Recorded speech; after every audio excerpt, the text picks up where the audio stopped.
Ако погледна назад и се върна обратно в живота,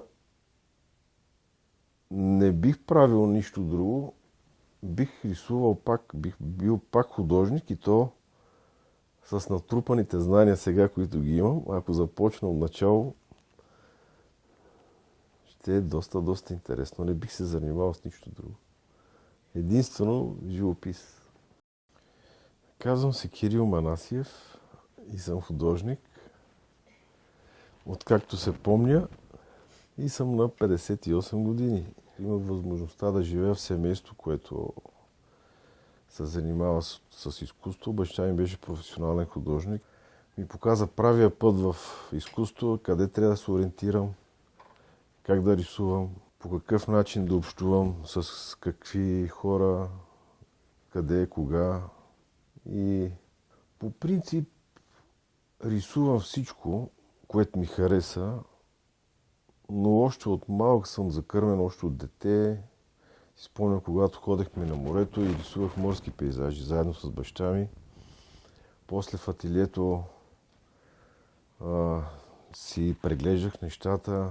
Завърших като ученик хай скул, гимназия. Учих специализирана гимназия по рисуване. И след това висше образование, педагогика на изобразително изкуство, специално живопис.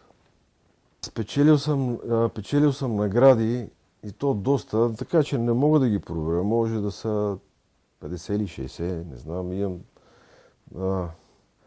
Имах възможността да рисувам във Франция известно време, откъдето всъщност дойдоха и наградите. Много медали, дипломи, грамоти, имам и парични награди. Харесва ми да рисувам. Това е единственото нещо, на което така се радвам най-много, когато правя картина, когато създавам нещо ново. Бих казал на тези, които искат да рисуват и да са художници, да станат такива, трябва да бъдат много упорити, много наблюдателни и трябва да си отдаден изцяло, за да постигнеш нещо.